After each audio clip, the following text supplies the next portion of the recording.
حمد و ثنا ہو تیری کون و مکان۔ السلام علیکم ورحمۃ اللہ وبرکاتہ۔ حمد و ثنا ہے اس پاک پروردگار کے لیے جس کے قبضہ قدرت میں ہماری اور آپ سب کی جان ہے۔ دوستو، آج کے اس نشست میں ہم بات کریں گے سیدنا حضرت ابو بکر صدیق رضی اللہ تعالیٰ عنہ کے مقام اور منصب کے بارے میں، اور خصوصیت کے ساتھ ان کے ان کارناموں کو بتائیں گے جن کارناموں کو سن کر آنکھیں اشکبار ہو جاتی ہیں، دل مزمحل ہو جاتا ہے، اور حضرت ابو بکر صدیق رضی اللہ تعالیٰ عنہ کے ان کارناموں سے ہمیں ایک بڑا سبق ملتا ہے۔ انہی کارناموں پہ آج بات کریں گے۔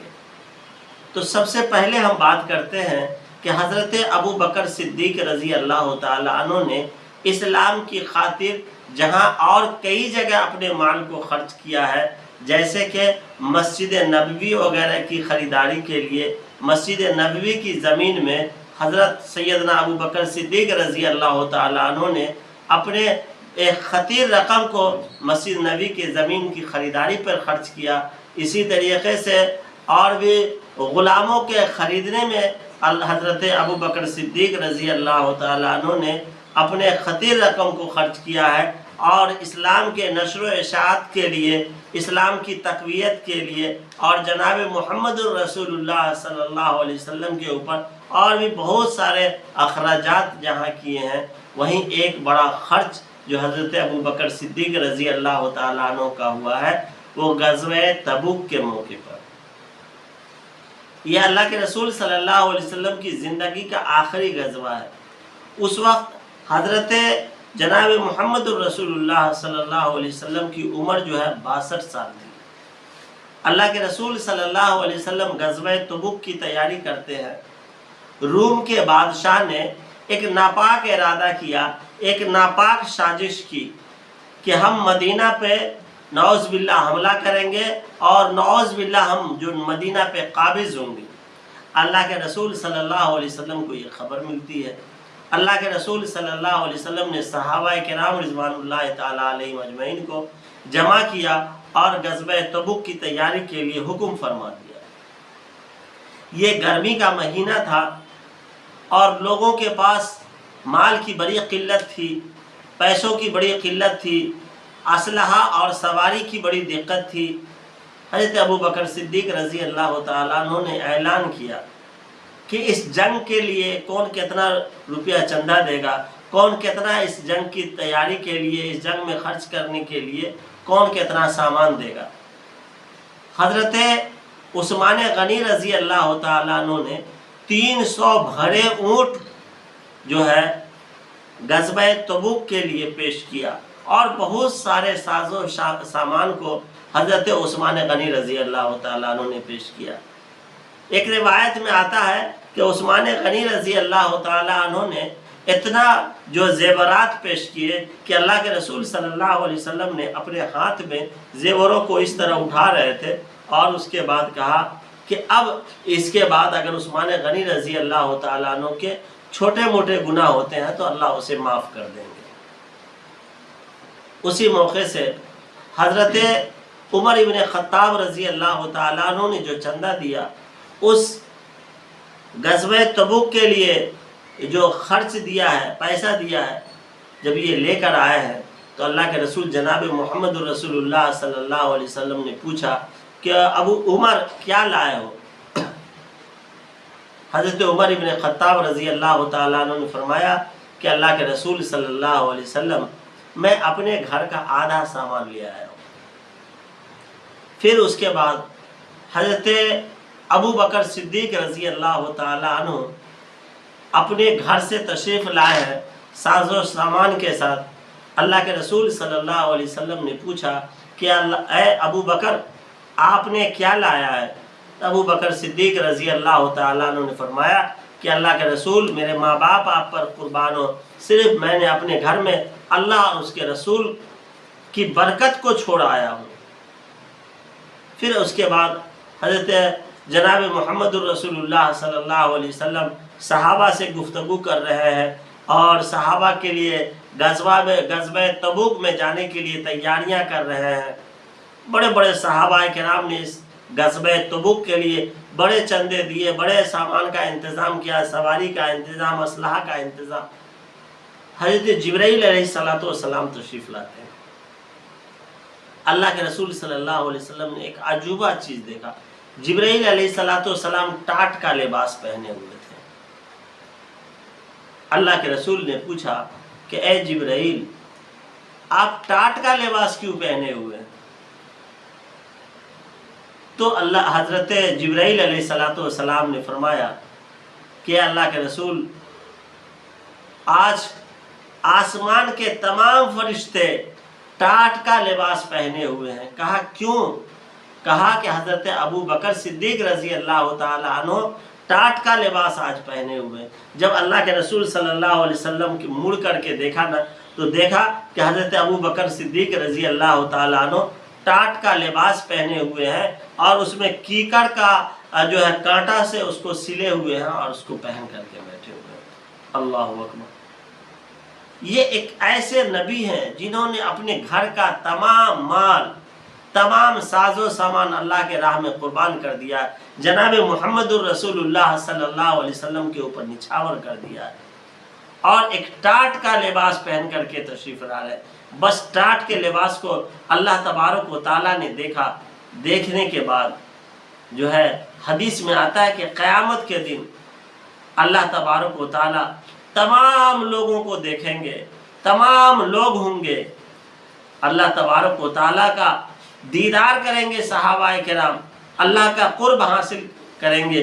لیکن جب اللہ کی نگاہ حضرت ابو بکر صدیق رضی اللہ تعالیٰ عنہ کے چہرے انور پہ ہوگی، تو اللہ تبارک و تعالیٰ مسکرا کر کے حضرت ابو بکر صدیق رضی اللہ تعالیٰ عنہ کو دیکھیں گے۔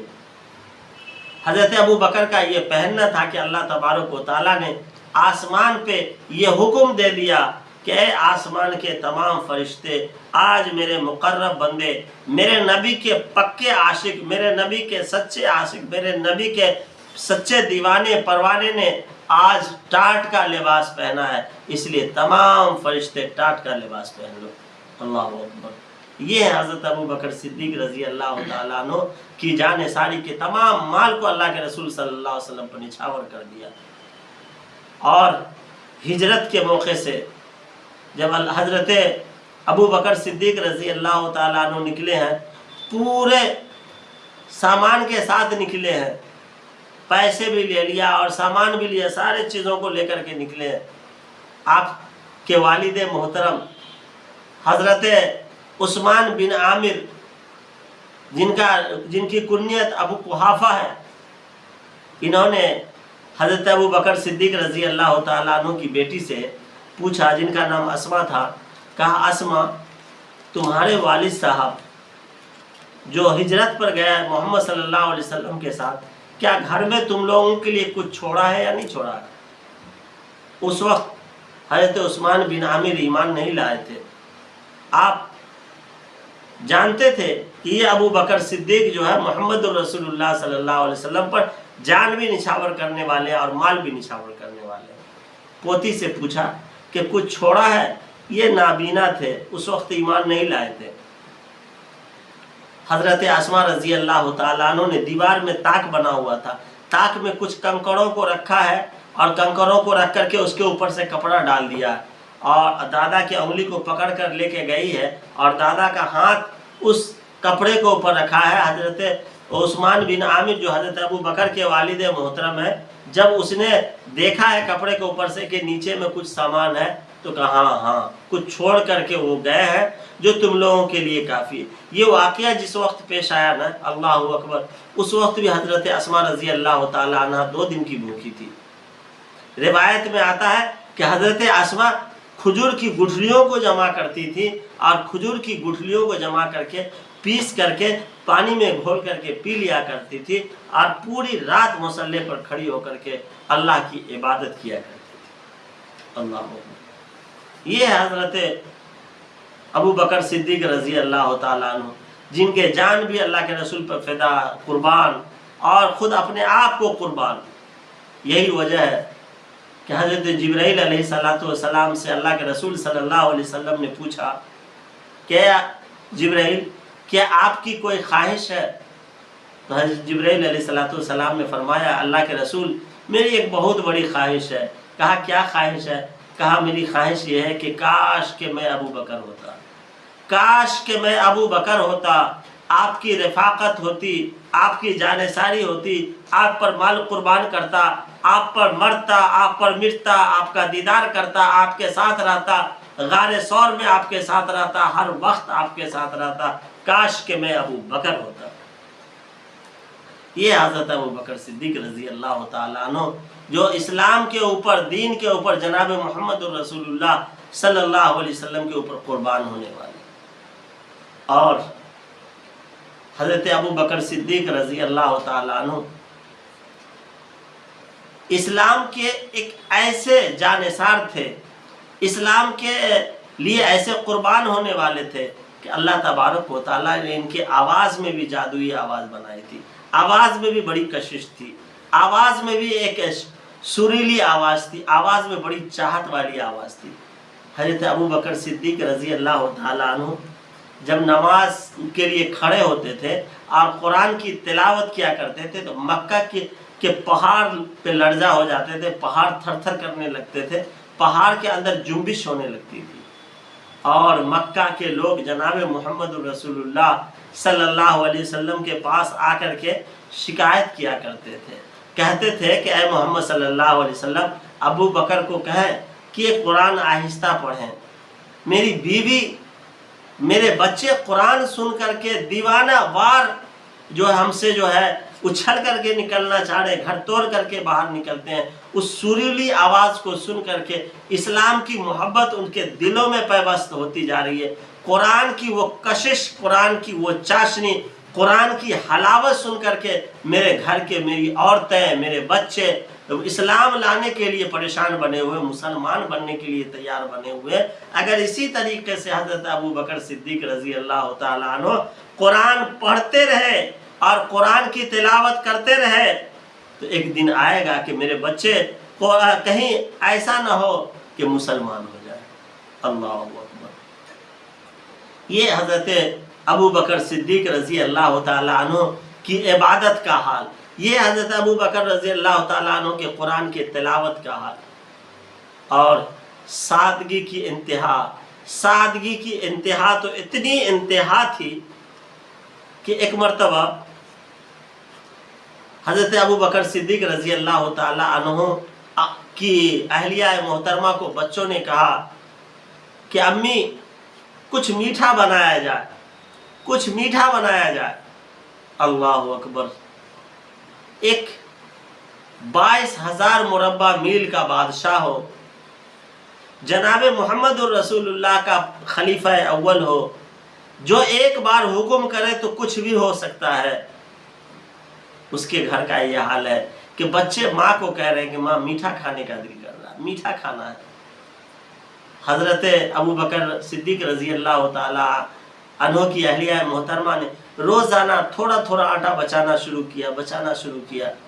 بالآخر ایک آٹا اتنا جمع ہو گیا کہ آٹے کو بیچا، اور بیچنے کے بعد کچھ چربی منگا لی، کچھ میٹھا منگا لیا، اور اس کے بعد کچھ میٹھا بنا دیا، بچوں کو بھی میٹھا دیا کھانے کے لیے، بچوں نے میٹھا کھایا، پھر کچھ بچا کر کے رکھ دیا۔ حضرت ابو بکر صدیق رضی اللہ تعالیٰ عنہ جب تشریف لائے تو حضرت ابو بکر صدیق رضی اللہ تعالیٰ عنہ کی خدمت میں وہ میٹھا پیش کیا گیا۔ جب میٹھا پیش کیا گیا، حضرت ابو بکر صدیق نے پوچھا کہ یہ میٹھا کہاں سے آیا ہے، کس نے دیا میٹھا؟ حضرت ابو بکر صدیق رضی اللہ تعالیٰ عنہ کی اہلیہ محترمہ نے فرمایا کہ یہ خود ہم اپنے گھر میں بنائے تھے، یہ گھر میں میٹھے بنے، بچوں کی خواہش تھی، بار بار اصرار کر رہے تھے، تھوڑا تھوڑا آٹا جمع کر کے بیچا ہے، اسی کو بیچ کر کے جو ہے یہ میٹھا بنایا ہے۔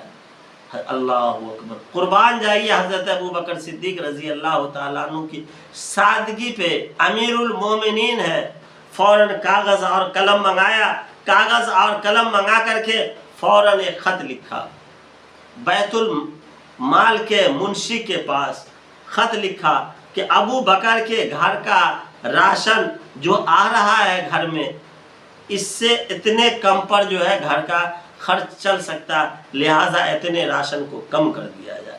جتنی ان کی اہلیہ محترمہ روز روز جمع کرتی تھی اتنا کو جو ہے حضرت ابو بکر صدیق رضی اللہ تعالیٰ عنہ نے بیت المال سے کم کروا دیا۔ یہ حضرت ابو بکر صدیق رضی اللہ تعالیٰ عنہ کی شخصیت، یہ حضرت ابو بکر صدیق رضی اللہ تعالیٰ عنہ کی سادگی، یہ حضرت ابو بکر صدیق رضی اللہ تعالیٰ عنہ کی کفایت شعری، اسلام کے مال اور جو ہے بیت المال کے سے آنے والے تنخواہ کو کس طریقے سے حضرت ابو بکر صدیق رضی اللہ تعالیٰ عنہ کفایت شعری کے ساتھ چلاتے ہیں۔ جب موت کا وقت قریب آیا نا تو خیبر کی زمین بیچ دی۔ خیبر کی زمین کو بیچنے کے بعد بیت المال کے منشی کو بلایا اور بلانے کے بعد کہا کہ میرے حساب کرو کہ میں 2.5 سال اب تک جو میں خلیفہ رہا ہوں مجھے جو تنخواہ ملی ہے وہ کتنی تنخواہ ملی ہے۔ حساب کیا گیا جتنی تنخواہ ملی تھی وہ خیبر کی زمین بیچ کر کے اپنی موت سے پہلے جو ہے بیت المال کو وہ پوری تنخواہ کو واپس کر دیا۔ حضرت ابو بکر صدیق جو لوگ کہتے ہیں نا کہ حضرت ابو بکر صدیق رضی اللہ تعالی عنہ نے جو ہے اہل بیت کے ساتھ، اصحاب بیت کے ساتھ، جناب محمد الرسول اللہ صلی اللہ علیہ وسلم کی بیٹی کے ساتھ ناانصافی کی ہے، کیا حضرت ابو بکر صدیق رضی اللہ تعالی عنہ سے یہ امید لگائی جا سکتی ہے؟ جو ابو بکر صدیق ہجرت کی رات میں اپنے 2 اونٹ کو استعمال کیا، اپنے مال کو لے کر کے نکل گئے، اپنے جان کو لے کر کے نکل گئے، پھر اس کے بعد حضرت ابو بکر صدیق نے جو غلام اس شروع میں اسلام قبول کیے تھے ان کی پٹائی کٹائی ہو رہی تھی، ان لوگوں کو خطیر رقم دے کر آزاد کروایا۔ جو مسجد نبوی کی زمین خرید کر کے دیا ہو، اللہ اکبر، جس میں آج تک لوگ نماز پڑھ رہے ہیں، اس کا ثواب حضرت ابو بکر صدیق کو مل رہا ہو۔ اللہ کے رسول نے ان کو اپنا جو مصلح اپنی زندگی میں عطا فرمایا، اور اس پر یہ الزام کہ اصحاب بیت سے بنت رسول کے ساتھ انہوں نے جو ہے انصاف نہیں کیا۔ دوستو سچ تو یہ ہے کہ جو حضرت ابو بکر صدیق کا نہیں ہوا وہ اصحاب بیت کا کیسے ہو سکتا ہے؟ حضرت فاطمہ کا کیسے ہو سکتا ہے؟ حضرت حسن حسین اور حضرت علی کا کیسے ہو سکتا ہے؟ حضرت ابو بکر صدیق رضی اللہ تعالیٰ عنہ کی پوری زندگی نرالی ہے، پوری زندگی انوکھی ہے۔ حضرت ابو بکر صدیق نے اپنے مال کو اسلام پہ خرچ کیا ہے، اپنے جان کو اسلام پہ خرچ کیا۔ جب مرض الموت میں تھے تو حضرت عائشہ صدیقہ رضی اللہ تعالی عنہ کے ہاتھ میں نیا کپڑا دیکھا، کہا بیٹی یہ نیا کپڑا دیکھ رہا ہوں ہاتھ میں، یہ کیسا کپڑا ہے؟ دوستو قربان جائے حضرت ابو بکر صدیق رضی اللہ تعالیٰ عنہ کے وفاداری اور اپنے پیارے دوست اور اپنے پیارے آقا، پیارے رفیق، پیارے نبی سے محبت پر اور جان نثاری پر۔ کہا یہ کیسا کپڑا ہے؟ کہا ابو آپ کی طبیعت بارہا خراب رہتی ہے، ڈر ہے کہ کب آپ کا انتقال ہو جائے، تو کفن کے کپڑے کا پہلے ہی انتظام کر لیا ہے۔ کہا کہ یہ نیا کپڑا ہے، یہ کپڑے کو میرے کفن میں مت دینا، میری بات کو سن لو، یہ کپڑا میرے کفن میں مت دینا، یہ کپڑا دو کسی یتیم کو جو اپنا کرتا سلا لے، یہ کسی بیوہ کو دو جس کے سر کا یہ چادر اور پردہ بن سکے، یہ کپڑا مجھے نہیں چاہیے۔ حضرت عائشہ صدیقہ رضی اللہ تعالی عنہ بیٹی تھی، رونے لگی زاروں قطار۔ کہا ابو آپ 22,000 مربع میل کے بادشاہ ہیں، وقت کے خلیفہ ہیں، امیر المومنین ہیں، بادشاہ ہیں آپ، لوگ کیا کہیں گے کہ دنیا سے گیا تو نیا کفن بھی نصیب نہ ہوا۔ حضرت ابو بکر صدیق نے کہا بیٹی بتاؤ تو صحیح کہ اللہ کے رسول صلی اللہ علیہ وسلم کی وفات تیرے حجرے میں ہوئی؟ کہا جی۔ کہا تیرے گود میں اللہ کے رسول صلی اللہ علیہ وسلم کا انتقال ہوا، دنیا سے رخصت پردہ فرمائے؟ کہا جی۔ کہا اللہ کے رسول صلی اللہ علیہ وسلم کو غسل دیا گیا؟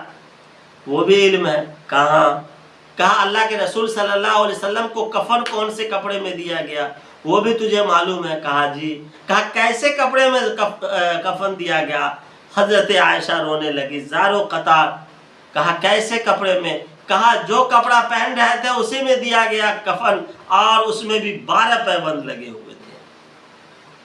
حضرت ابو بکر صدیق رضی اللہ تعالیٰ عنہ نے فرمایا کہ بیٹی مجھے شرم آ رہی ہے کہ میں اپنے محبوب، میں اپنے دوست، اپنے آقا، اپنے مولا، اپنے نبی کو میں کیا منہ دکھاؤں گا کہ میرا نبی تو 12 پیبند کے کفن کو پہن کر گیا اور میں نیا کفن پہن کر جاؤں، مجھے شرم آتی ہے، لہٰذا اللہ کے واسطے میرے غسل کے بعد اسی کپڑے میں مجھے دفن دینا، یہ کپڑا کسی غریب کے کرتے میں کام آئے گا، کسی بیوہ کے دوپٹے پہ کام آئے گا۔ یہ حضرت ابو بکر صدیق رضی اللہ تعالیٰ عنہ کی شخصیت۔ اسی لیے جناب محمد الرسول اللہ صلی اللہ علیہ وسلم ایک مرتبہ اپنی زندگی میں گھر سے مسجد کے لیے جا رہے تھے، راستے میں حضرت ابو بکر صدیق رضی اللہ تعالیٰ عنہ کے ہاتھ کو اپنے دائیں طرف پکڑا اور حضرت عمر ابن خطاب کو بائیں طرف پکڑا اور اسی طرح اٹھایا اور کہا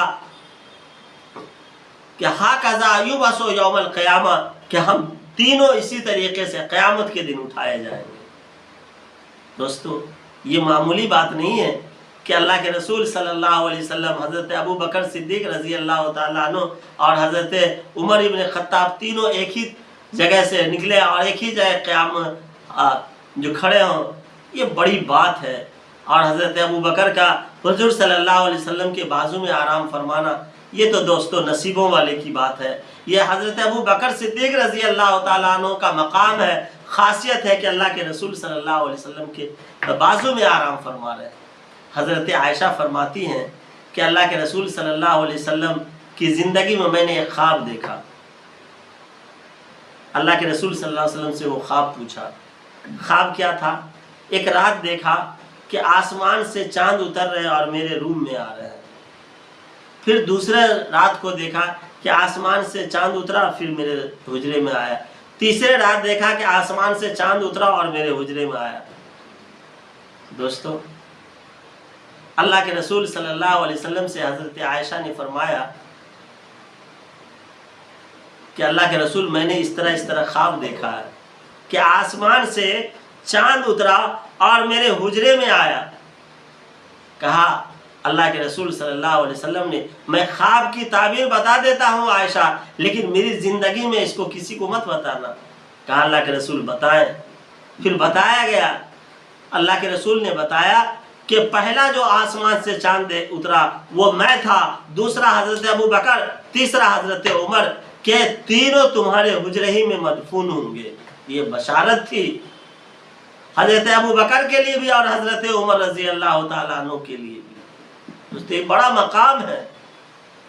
ایک عالم نے ایک واقعہ بیان کیا کہ ایک شخص تھا جو مدینہ میں جناب محمد رسول اللہ صلی اللہ علیہ وسلم کے مزار اقدس پہ سلام پڑھ رہا تھا۔ سلام کے بعد حضرت ابو بکر صدیق رضی اللہ تعالیٰ عنہ کو سلام عرض کر رہا تھا۔ کسی بدبخت نے دیکھا، حضرت ابو بکر صدیق رضی اللہ تعالیٰ عنہ کے کسی دشمن نے دیکھا، فوراً اس کو پکڑ لیا اور کہا کہ بھائی میرے گھر تیری دعوت ہے۔ کہا بھائی دعوت ہے؟ کہا چلو چلیں گے۔ اس سلام پڑھنے والے کو، اللہ کے رسول صلی اللہ علیہ وسلم کے مزار اقدس، مرقد اقدس، روضہ مبارک پر سلام پڑھنے والے کو، ابو بکر کو سلام کہنے والے کو اس شخص نے دعوت کے بہانے اپنے گھر لے گیا۔ لے جانے کے بعد کہا تو پھر ابو بکر کی تو تعریف کرے گا؟ تو اس شخص نے کہا جب تک کہ جان میں جان ہے، جب تک کہ جسم میں طاقت ہے، جب تک کہ جسم میں خون ہے، اور جب تک میری سانس چل رہی ہے، محمد الرسول اللہ کو بھی سلام پڑھوں گا، حضرت ابو بکر کی بھی تعریف کروں گا، انہیں بھی سلام کروں گا۔ اس نے جب یہ سنا نا تو اس شخص کے زبان کو پکڑا اور اس کے زبان کو کاٹ دیا، اور اس کے بعد وہ شخص اپنے زبان کو لے کر روضہ رسول پہ پہنچتا ہے۔ کہا آئے اللہ کے رسول صلی اللہ علیہ وسلم، آپ کو سلام کیا، حضرت ابو بکر کو سلام کیا، اس سلام کرنے کے جرم میں، آپ کے سلام اور آپ کی عقیدت کے جرم میں، آپ کے اوپر سلام پڑھنے کے جرم میں کسی شخص، فلاں شخص نے میرے زبان کو کاٹ دیا ہے۔ اور یہ شکایت کے بعد اسے غنودگی آئی، اور غنودگی آنے کے بعد اللہ تبارک و تعالیٰ نے اسے غیب سے آواز دی کہ تمہارے ہاتھ میں جو وہ گوشت ٹکڑا ہے زبان کا، اس کو اپنی زبان میں سٹاؤ۔ جیسے ہی سٹایا زبان صحیح سالم ہو گئی۔ پھر اس کے بعد وہ اٹھا مارے مسرت کے، مارے خوشی کے، پھر گیا ہے اور جا کر پھر جھوم کر کے روضہ رسول پر سلام پڑھا ہے۔ پھر حضرت ابو بکر صدیق رضی اللہ تعالیٰ عنہ کے بھی قبر کے اوپر جا کر کے سلام کہا ہے۔ اس کے بعد جب پھر ایک شخص آیا، کہا کہ میرے گھر آپ کی دعوت ہے۔ کہا تیرے گھر میری دعوت ہے؟ کہاں؟ سمجھ گیا کہ پھر آیا ہے، پھر بلا کے لے جائے گا، پھر میری زبان کاٹے گا، پھر جاؤں گا، پھر زبان کٹواؤں گا، پھر اللہ کے رسول کو شکایت کروں گا، بڑا مزہ آئے گا، پھر زبان جڑ جائیں گے۔ شوق سے گیا ہے۔ جانے کے بعد جب پہنچا ہے تو کہا اس گھر میں آپ آئے ہیں پہلے؟ کہا میں آیا ہوں۔ تو کہا کیا ہوا؟ بولا آیا تھا روضہ رسول پر سلام پڑھنے کے جرم میں، ابو بکر کو سلام کرنے کے جرم میں میرے زبان کاٹ دیے گئے۔ پھر کہا روم کھولا گیا۔ کہا کہاں پہ زبان کاٹا؟ کیا بولا اس روم میں۔ بولا کھولتا ہوں۔ اس روم کو کھولا گیا۔ جب کھولا گیا، کھولنے کے بعد دیکھا کہ جو شخص زبان کاٹا تھا اس کے شکل جو ہے، اس کا چہرہ سور کا چہرہ بن چکا تھا۔ اس کے بیٹے نے کہا میں معافی چاہتا ہوں، میں ہاتھ جوڑتا ہوں، پاؤں پڑتا ہوں، اللہ کے واسطے میرے باپ کو معاف کر دو، میرے باپ کو معاف کر دو، میرے باپ نے تیرے ساتھ جو گستاخی کی ہے اسی وقت سے اس کا شکل جو ہے سور جیسا چہرہ بن گیا ہے۔ اس شخص نے جو ہے اس شخص کو معاف کیا ہے، اس کا چہرہ صحیح سالم ہوا۔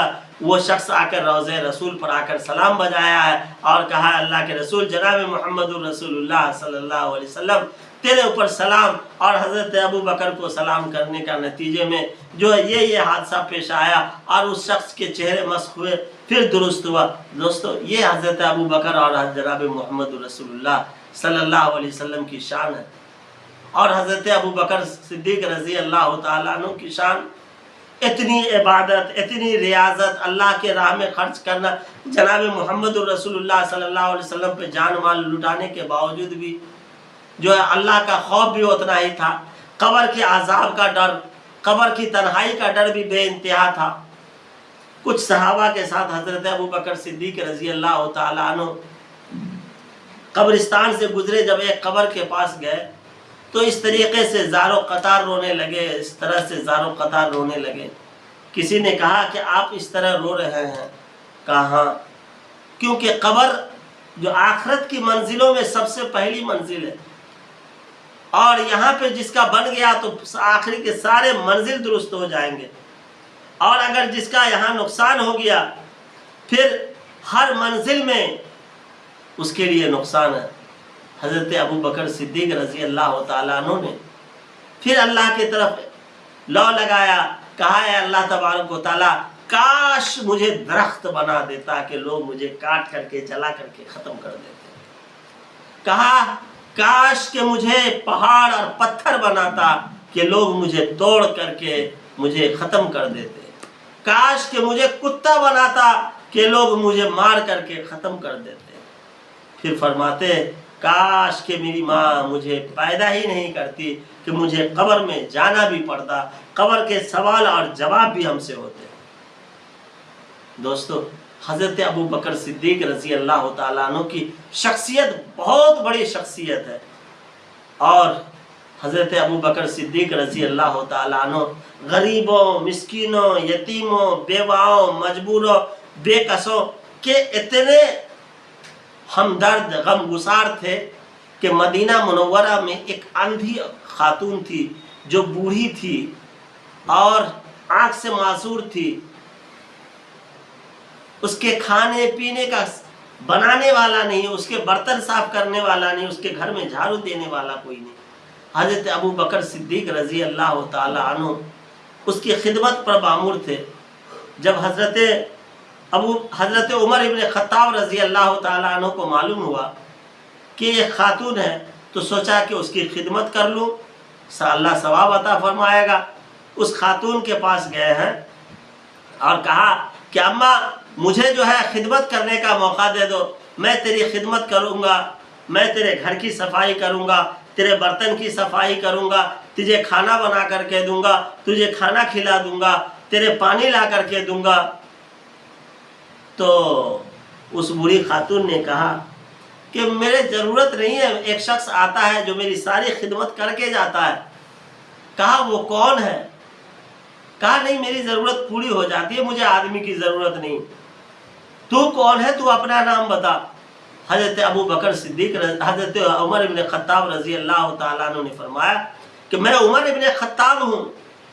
تو اس بوڑھی خاتون نے کہا اے خطاب کے بیٹے عمر، تو آج پہلا دن آیا ہے تو اپنا نام پہلا ہی دن بتا دیا، لیکن وہ بندہ خدا، اللہ اس کا بھلا کرے، وہ برسوں سے آ رہا اور آج تک اپنا نام نہیں بتایا۔ جب نام پوچھتی ہوں تو کہتا ہے کہ اماں کام تو اچھا کر رہا ہوں، کام میں کوئی نقصان تو نہیں ہے، اماں کام میں کوئی کمی تو نہیں ہے، اماں خدمت میں کوئی کمی تو نہیں ہے۔ دوستو وہ خاتون کہتی نہیں بیٹے، کام میں کوئی کمی نہیں ہے، بڑا اچھا کام کر رہے ہو، بڑا بہترین کام کر رہے ہو۔ پھر حضرت عمر ابن خطاب نے سوچا کہ آخر وہ کون ایسا بندہ ہے جو ماں کی خدمت آ کے کر جاتا ہے، پتہ بھی نہیں چلتا۔ تو ایک دن وہ نکلے اور فجر کی نماز کے بعد گھر پہنچ گئے، اماں کے گھر۔ دیکھا کہ گھر میں پانی بھی آیا ہوا ہے، گھر کی صفائی بھی ہو گئی ہے، جھاڑو جھٹکا بھی لگ گیا ہے، پانی بھی آ گیا، کھانا بھی بن چکا۔ اماں کو کہا، اماں نے کہا میں کھانا بھی کھا چکی ہوں۔ کہا کون تھا، کون آیا تھا؟ بولا جو آتا ہے آیا اور بنا کر چلا گیا۔ پھر اس کے بعد حضرت ابو بکر صدیق حضرت عمر ابن خطاب نے سوچا کہ فجر کے بعد نہیں، اب فجر سے پہلے کل آؤں گا۔ جب فجر سے پہلے پہنچے ہیں تو کہا کہ آج تو مجھے کام کرنے کا موقع مل جائے گا، کہوں گا اماں وہ آج نہیں آیا، آج میں کل کر لیتا ہوں، اسے واپس کر دینا، کل کرا لینا اس سے۔ جب گئے ہیں تو دیکھا سارا کام ہو چکا۔ ارے اور اتنا سویرے کون آ رہا؟ بولا وہی آیا کر کے چلا گیا۔ پھر حضرت عمر ابن خطاب تہجد سے پہلے پہنچتے ہیں اور جا کر ایک جھاڑی میں بیٹھ جاتے ہیں۔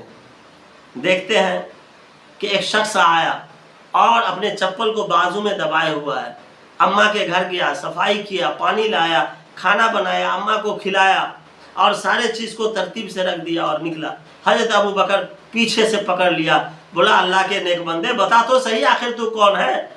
حضرت ابو بکر صدیق رضی اللہ تعالیٰ عنہ کا بھائی اب عمر چھوڑو، میں تیرا بھائی ابو بکر صدیق ہوں۔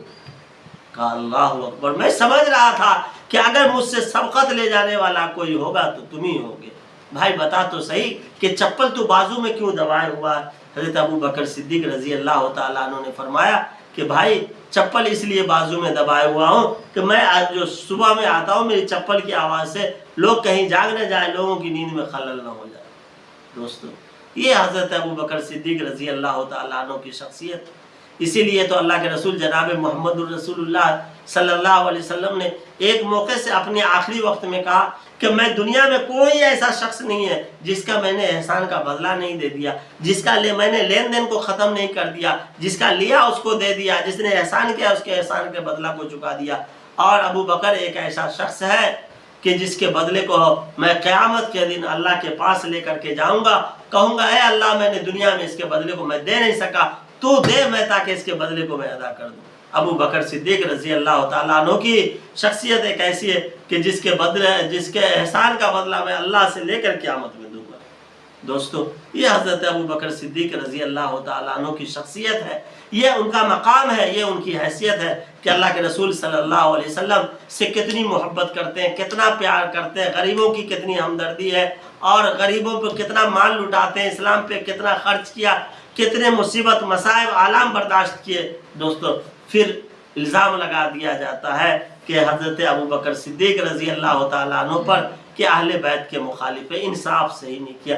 باغ فدق کے معاملے کو لے کر کے باغ فدق کیا تھا؟ وہ 13 کھجور کے درخت تھے۔ انشاءاللہ اس موضوع پر بھی آئندہ بات ہوگی۔ اللہ تبارک و تعالی ہمیں حضرت ابو بکر صدیق رضی اللہ تعالی عنہ کے زندگی سے سبق لینے کی توفیق عطا فرمائے۔ اللہ ہمارا اور آپ سب کا حامی و ناصر ہو۔ السلام علیکم ورحمۃ اللہ وبرکاتہ۔